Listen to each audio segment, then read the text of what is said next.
just in a new generation. Again, maybe all of you totally disagree with that comparison, and if you do, that's fine. It's just my personal opinion there, just like everything in these reviews are anyway. So I'm pretty much feeling a decent 2, strong 8 on this one. Decent 2, strong 8 on this one. Strong 8, strong 8, strong 8, strong 8.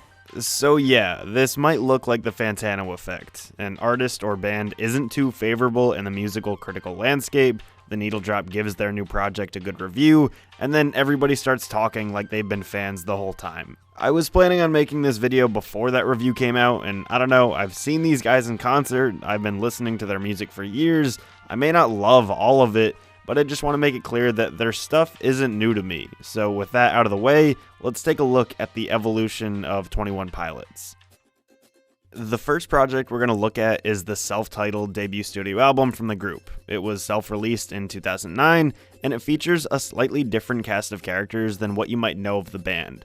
The lead singer and keyboardist for the group was and always has been Tyler Joseph, but this is the only album to feature a childhood friend of Tyler's, Nick Thomas, on bass, and a friend that Tyler met in college, Christopher Salee, on drums. The self-titled record introduced the world to the mind and voice of Tyler Joseph. The genre of the album, like all of 21 Pilots releases, is a little ambiguous. It's alternative at times, then indie pop, electropop, alternative rock, and so on. There's a veil of emo rock, and then some rapping as well.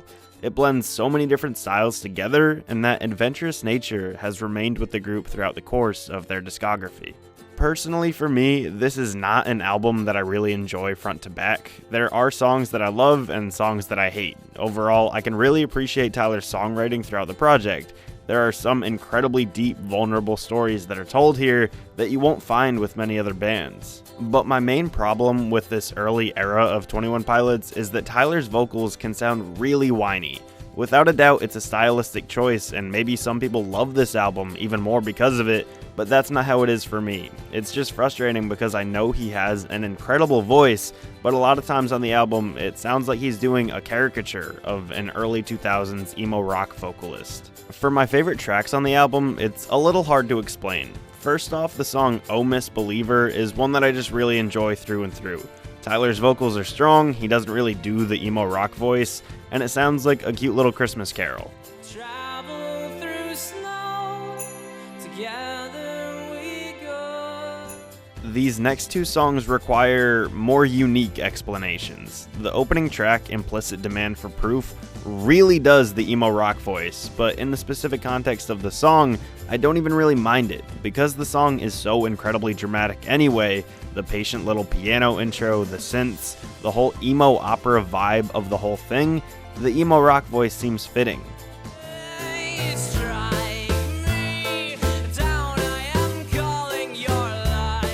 And finally, while I prefer live versions of the song a lot more than the studio version, Addict with a Pen is an incredible, vulnerable story, and it's probably a huge part of what drew so many people to the band early on. I haven't talked in quite some time. Next, in 2011, we have the band's second studio album, Regional at Best. This is yet another self-release, except the layout of the band changed a little bit. As I said, Tyler Joseph remained vocalist and keyboardist, but Nick would leave to pursue his education, and Chris left to focus on work.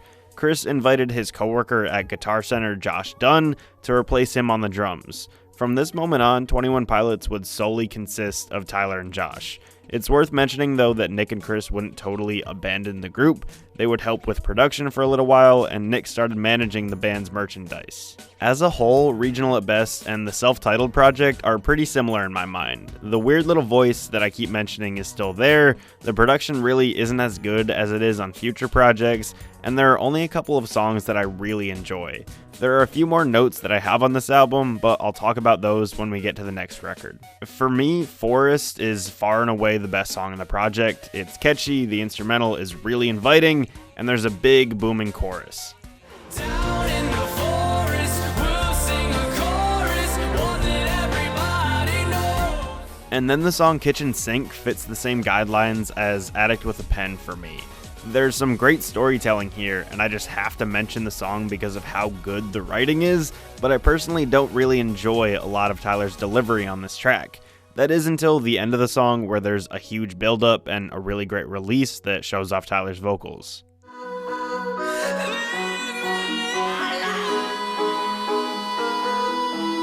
Next, we have the band's third studio album, 2013's Vessel. Before the release of this record, the boys signed to the American rock label Fueled by Ramen, who also worked with bands like Paramore, Young the Giant, and Panic at the Disco. Signing to a major label really showed in 21 Pilots' music. This album exhibited huge growth in terms of production value, and the songs themselves definitely seemed to appeal to a wider audience. Now, for what I was saying about the differences between Regional at Best and Vessel, both of these albums include 5 of the same songs: Ode to Sleep, Holding On to You, Car Radio, Guns for Hands, and Trees. On Regional at Best, I don't really like any of these songs. On Vessel, I really like all of these songs. So when I'm describing Regional at Best, yeah, it has a lot of songs that I do like, but specific versions that I hate. For example, listen to the difference between Car Radio on Regional at Best and Car Radio on Vessel. I ponder of something great. My lungs will fill and then deflate. They fill with fire, exhale desire. I ponder of something great. My lungs will fill and then deflate. They fill with fire, exhale desire. That may seem like a small difference for you, but to me, the two songs are worlds apart. And it's the same sort of thing for all 5 songs. For Vessel, Tyler Joseph pretty much just got rid of that emo rock caricature voice that I mentioned earlier on. So with that voice thing in mind, the fact that they're getting production help and guidance from a major label, and just general experience and practice, Vessel is really good in my eyes. It keeps the same amount of passion as the other albums, but takes away all the negatives that I was complaining about before. Yes, I have to admit that a few of these songs aren't necessarily as deep and vulnerable as Addict with a Pen or Kitchen Sink, but did you hear how I was describing those songs earlier? I literally didn't enjoy how they sound. I'll gladly trade a little bit of songwriting quality and vulnerability for songs that actually sound good to me, and Vessel is full of them. If I'm being honest, I think I like every single song on this album, which is kind of a rarity for me. While there aren't too many that I really love, it's still pretty cool that I can say that I like all of them. As I mentioned before, this group is known for its ability to change from genre to genre on the fly. One minute it's indie pop, the next Tyler's rapping, and then there are huge electropop moments too. House of Gold is a really cute, pretty little love song. Let's say we up and left this town and turned our future. Trees is a really anthemic, memorable song that transitions back and forth from a whisper to screaming without really making it a gimmick. I want to say,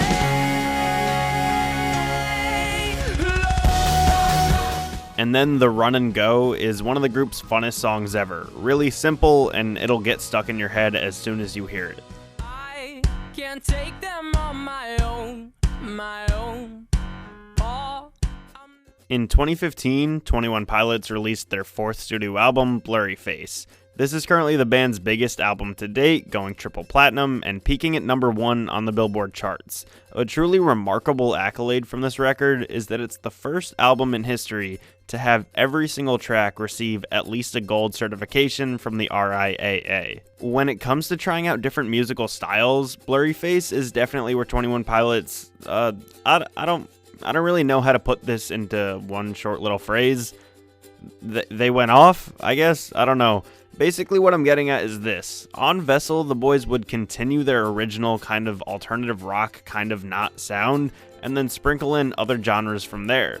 On Blurryface, not only did they try a whole lot of different genres, but they would dive a little bit deeper into them. For example, a song like Stressed Out is probably the closest thing that they had come to making an alternative rock rap song.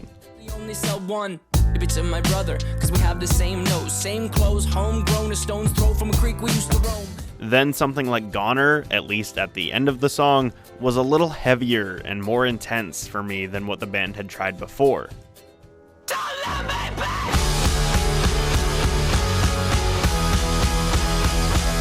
And then Ride shows a little bit of a reggae pop fusion.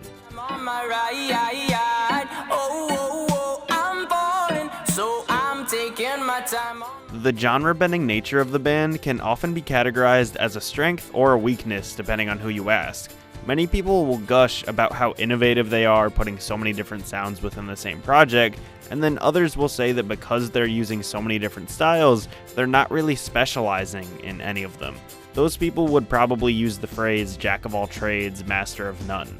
And now we come to the band's most recent project, their 5th studio album, Trench. This is what Anthony Fantano gave an 8 out of 10, and in general, it's easily 21 Pilots' most critically acclaimed album to date. To sum things up, many would agree, myself included, that Trench is just a more rewarding Blurryface. For me, it has the wide variety of sounds that Blurryface brought, the musical cohesion of Vessel, and the deeper, more thought-provoking lyrics found on the Selftitled album and Regional at Best. Trench is a perfect blend of everything the band has done so far. Like most of their material, a lot of the lyrics touch on topics like mental health, suicide, and doubt. However, Trench touches on these topics all the while creating a really riveting conceptual album.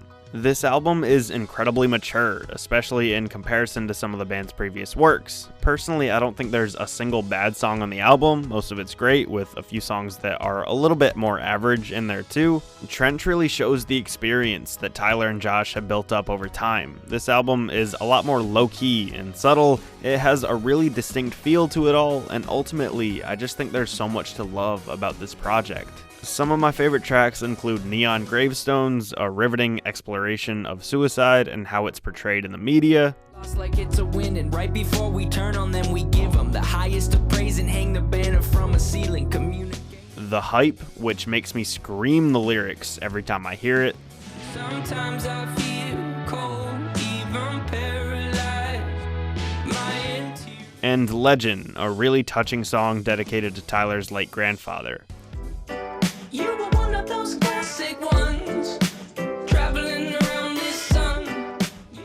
21 Pilots have had an interesting little history thus far. I'm sure they have a lot of music left in them, and with an album as great as Trench, it only seems like the band is getting better and better. I'm truly excited for whatever comes next. Hey, thanks so much for watching this video. Remember to like and subscribe if you want more videos like this. If you want to follow my social media, the links are down below. You can also donate to my Patreon, help the show, and get some cool rewards if you click the link on the screen. And I sell merch at tpublic.com/user/alphomedia. Thanks for watching, and always forward.